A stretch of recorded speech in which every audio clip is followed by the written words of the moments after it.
Assalamualaikum warahmatullahi wabarakatuh. Selamat pagi, siang, atau sore, Bapak Suhardi SPD SHMM. Perkenalkan, nama saya Zirfil Akbar dengan NIM 1710625 dari kelas ICP. Pada kesempatan kali ini, saya akan mempresentasikan tugas ujian akhir semester mata kuliah Bisnis Law dengan judul Analisis Yuridis Perjanjian Kerja Waktu Tertentu atau PKWT. Berdasarkan Undang-Undang Nomor 6 Tahun 2023 tentang Cipta Kerja dan Peraturan Pemerintah Nomor 35 Tahun 2021. Pada presentasi ini, saya akan menjelaskan mengenai latar belakang penyusunan laporan, landasan teori, contoh kontrak kerja perjanjian kerja waktu tertentu atau PKWT, serta analisis hukum terhadap kontrak yang telah disusun. Pertama, saya akan menjelaskan mengenai latar belakang.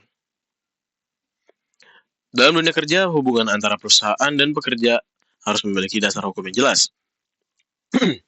Dasar hukum tersebut diwujudkan dalam bentuk perjanjian kerja. Perjanjian kerja berfungsi untuk memberikan kepastian hukum mengenai hak dan kewajiban masing-masing pihak sehingga dapat meminimalkan terjadinya perselisihan di kemudian hari. Di Indonesia terdapat dua jenis perjanjian kerja, yaitu perjanjian kerja waktu tertentu atau PKWT dan perjanjian kerja waktu tidak tertentu atau PKWTT. Pada laporan ini saya memfokuskan pembahasan pada PKWT karena jenis perjanjian ini sering digunakan oleh perusahaan untuk pekerjaan yang memiliki jangka waktu tertentu atau pekerjaan yang bersifat sementara.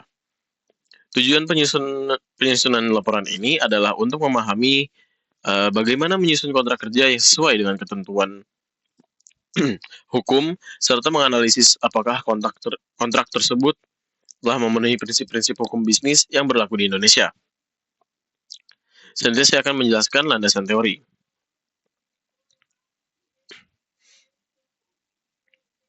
Oke. Menurut Kitab Undang-Undang Hukum Perdata, perjanjian merupakan suatu perbuatan di mana satu orang atau lebih mengikatkan dirinya kepada satu orang lain atau lebih. Dalam hubungan kerja, perjanjian menjadi dasar lahirnya hak dan kewajiban antara pekerja dan pemberi kerja. PKWT sendiri merupakan perjanjian kerja yang dibuat untuk jangka waktu tertentu atau untuk pekerjaan tertentu yang diperkirakan selesai dalam waktu tertentu. Berbeda dengan PKWTT yang bersifat tetap. PKWT memiliki batas waktu yang jelas sesuai dengan ketentuan peraturan perundang-undangan. Selain itu, suatu perjanjian harus memenuhi 4 syarat sah sebagaimana diatur dalam pasal 1320 Kitab Undang-Undang Hukum Perdata, yaitu adanya kesepakatan para pihak, kecakapan hukum, objek tertentu, dan sebab yang halal. Apabila salah satu syarat tersebut tidak terpenuhi, maka perjanjian dapat dibatalkan atau bahkan batal demi hukum.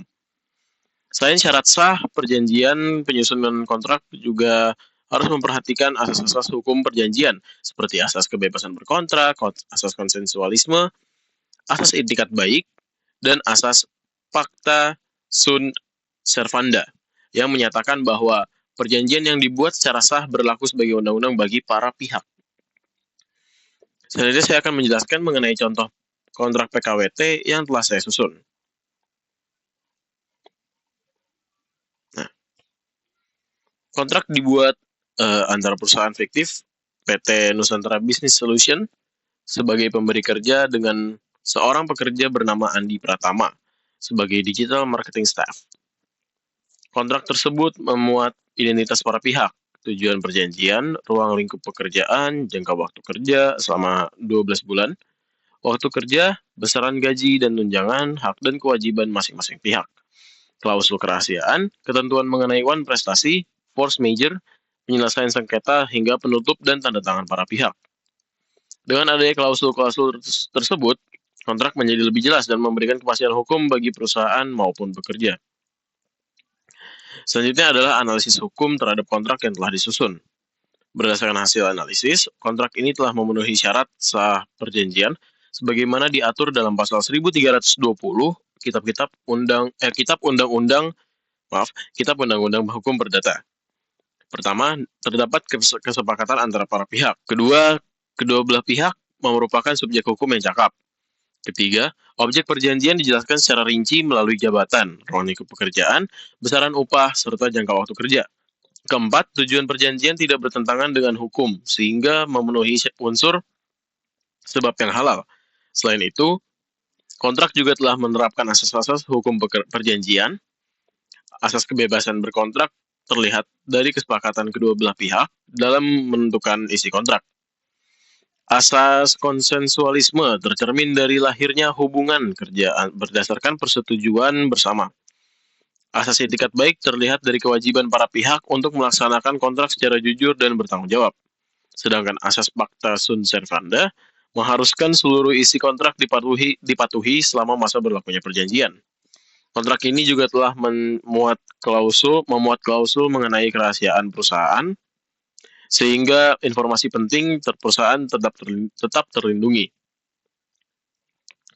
Pada pasal, ini dia, pasal 9. Tapi selain itu, terdapat pula klausul force majeure yang mengantisipasi keadaan luar kendali para pihak, seperti bencana alam, pandemi, maupun kebijakan pemerintah. Seperti pada pasal 12 ini yang tertera. Untuk penyelesaian sengketa, kontrak mengutamakan musyawarah terlebih dahulu. Apabila tidak tercapai kesepakatan, maka penyelesaian dilakukan melalui mekanisme penyelesaian perselisihan hubungan antara hubungan industrial sesuai dengan ketentuan hukum yang berlaku di Indonesia. Nah, berdasarkan hasil pembahasan tersebut, dapat disimpulkan bahwa kontrak PKWT yang telah disusun telah memenuhi ketentuan hukum yang berlaku dan memberikan perlindungan yang seimbang bagi pekerja maupun pemberi kerja.